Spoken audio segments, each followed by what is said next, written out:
We'll talk about that as we review where Oklahoma landed in the polls coming up next here on Locked On Sooners.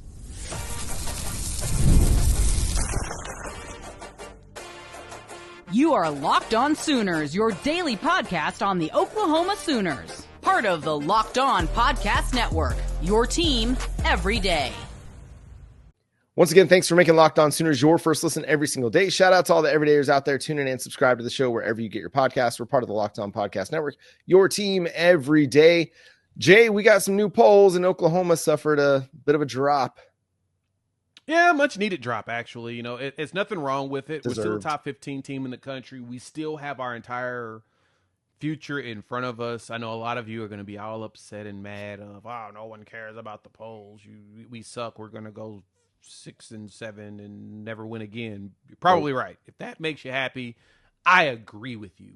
You can continue to have that mindset, but I don't feel that way. I don't, and this isn't even sunshine pumping. I think we'll finish top 10 once again at the end of the season. I think that we have the team to do it. We just got to put all the bleeping stuff together and go. And so, John, we look at the AP poll. We moved to 14 from number, what was like, Six. 5? 6. We were 6. Mm-hmm. So we only dropped, what's that, 8 spots? That's actually not bad. I mean, Notre Dame has 2 losses, and they're up there ahead of us. I think all the teams ahead of us are actually teams that we could possibly beat, and they're pretty good. We did bring Texas back up in the AP poll, so you're welcome, Longhorns. We did that for you. We were tired of you all not being ranked so that we couldn't talk smack like we would like, and so we did this to help you all. Kidding, but not kidding. But, I mean, our schedule ahead of us, though, John, we got Ole Miss, who's 5. We got Bama, who's 6. We got LSU, who's 10. We've got Tennessee, who's 11. And now in Missouri, who's 16, who lost a semi-thriller to Alabama. So, No Missouri game could ever be considered a thriller. Yeah, really, no, it wasn't. But, I mean, it was a game, you know. Missouri was out there. No, it was fighting. A good game. I caught the end of that one. It was a good game. And Missouri battle, Bo Pribula looked pretty good there at the end, except overthrowing a guy. It's giving them opportunities. But, yeah, you have every opportunity ahead of you. You've got an opportunity to go make some statements. You've got an opportunity. Even this week, I think if you go into Williams-Brice and you beat South Carolina on their home turf, that'll be considered a solid win. That'll be considered a quality win because every win in the SEC is a quality win. So you go and you get that dub, and then it kind of helps reshape your season a little bit.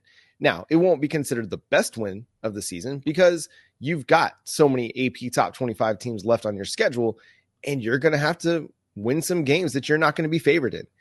That's what it takes. If you want to be a good football team and you want to be a team that can be in the college football playoff, you've got to win some games in which you're going to be considered the underdog or a game that you're not you have a bad matchup for. Oklahoma's got to go and show that this is a different program than what we've seen 2 of the last 4 years. Yeah, you're going to have to just show it. And so the funny thing, too, to go with it, John, though, coaches poll, for some reason, like us more. Like, the coaches didn't like us all season long. Like, we were always less in the coaches than in they're not going to penalize us for a rivalry loss. You know what I mean? Like, we're not getting penalized as much. Oklahoma only fell to number 13 in that one, dropping 7 spots. So, it's the difference being Notre Dame is 2 spots behind Oklahoma. So they're recognizing that it's Oklahoma that invented play like a champion today and not Notre Dame. So they're getting punished a little bit for lying. The Catholic school should not lie. I agree. I love that. I love the fact that they actually take that in consideration. But yeah, it does appear that the coaches think that we are actually a lot better than what people are giving us credit for. And like I said, it's okay to be poo-poo and sad right now. Enjoy your sulking moments. But regardless, no matter what sport, what anything, if you lose, you get up and you go back and you continue to play. So I think we'll be fine, though. I like the spot area. I like staying in the middle, and we just need to go out there. And in these ranked games, we've got, 5 ranked games left out of our next 6? Against 5 top 16 opponents. And I'm waiting to see what all the potential polls are going to look like. We'll see what it goes for next year. It's just one of those things. And it's the thing we've been saying all year long. And what Oklahoma fans are leaning into is just if you win games, the polls will take care of themselves. And if Oklahoma runs the table from here on out, they'll be a top 5 team in the nation. Yep. Easy. No doubt about it. If they suffer just one loss and they go 10-2 with this schedule, they'll be a top 10 team in the nation and well within the college football playoff. Like, I have zero doubts about that. If they're 9-3, they'll be in the discussion, but it'll be a really tough ask to get a 3-loss team into the college football playoff. That's just the reality of it. Shout out to one of our subscribers on YouTube who dropped this little nugget in our Fan Feels post over there. He said, this is from Chris Varva, maybe not Chris Varva. He said, hey, we only have 5 ranked opponents left on the schedule, plus 1 road game with a team that had us beat by halftime. That's very generous, Chris, but they actually had us beat in the first 5 minutes of the game. This is South Carolina we're talking about. The top 3 AP teams have a collective 0 ranked opponents left on their schedules. And that's going to be the difficulty there, is how much credit will the committee give a 3-loss SEC team versus a 2-loss Big Ten team, a 2-loss Big 12 team, a 2-loss ACC team. That's where the discussion is going to get interesting here in about a month when those college football playoff rankings start coming out, because it's not the same. These schedules are not the same. And anybody that tries to tell you differently is fooling themselves and fooling their audience. 100%. They're full-fledged fooling everybody. Fool me once, shame on me. Fool me twice, shame on you can't fool me. And so, I'm going to let you fool me. But no, it's going to be interesting to see, like you mentioned, about what grace they give to teams that play actually against ranked teams. Like, of course, Ohio State doesn't need any grace. They've already, they beat Texas. They beat Illinois that were ranked at the time. And now we'll just see what this Penn State game shows up with. And right? Penn State is, let me see, they fired their coach, with James Franklin being fired, and they got to travel to Iowa. So they'll probably lose the Iowa game, but they should win the Iowa game just because they fired their coach. That should be their help. Drew Aller out? Yeah, they probably should have kept Bo, but yeah, they may give him a spark. You never know. I don't know who their backup quarterback is. I have to go dig, but you never know. They may. UCLA's won 2 in a row now. All of a sudden. Yeah, Ethan Gruckenmeyer may be the dude. Yeah. I remember him. I actually remember that freshman because his name, he's out of Ohio, and they somehow yanked him out of that. Gruckenmeyer may go out there and become the next dude. The name the name lines up to some Big Ten quarterbacking. Oh yeah, either Big Ten quarterback or the heir of an empire. Yeah, that's like a Mac or a Big Ten quarterback if I ever heard one. Yeah, like, it's a Mac name. That actually is a Mac name. Yeah, it really is. Love it. And if things don't go well at Penn State, he might end up in the Mac next year.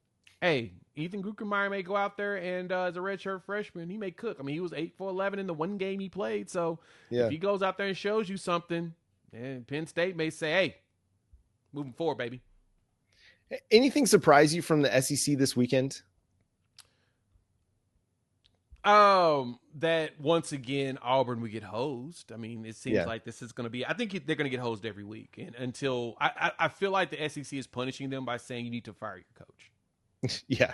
Stop get rid of Hugh Freeze, and then we'll level this thing out a little bit. Yeah, it's kind of funny. I actually was looking, and I'm looking at some of these spreads and stuff too. Texas traveling to Kentucky, the line keeps dropping, and I don't understand why. That's so weird. I don't know. I have zero faith in Kentucky against Kentucky, but I don't know. Zero faith in Kentucky. I'm so pissed. They lose. I'm so pissed. I'm so pissed. Yeah, Texas A&M looks legit. I know they're real. Marcel Reed is not the best quarterback in the conference, but they've got a really good team. They got a good team. Missouri does too. Missouri actually is pretty good all around. Yeah. And it's going to get clogged up in the top and the middle of the SEC as these games go on. A lot of teams are going to lose to each other. Yep. A lot of teams going to lose to each other. And also, you look at some of these things and you're like, hey, things could be a little bit worse. You could have lost to UCLA and Northwestern in back-to-back weeks, or you could have gone to the wire with a Washington State team. So the fact that you've got wins over Auburn and Michigan, by double digits, okay, not all is lost on this season. There's still a lot to like about this Oklahoma team. They just got to rebound. Got to bounce back. Got to show some grit, toughness, and determination.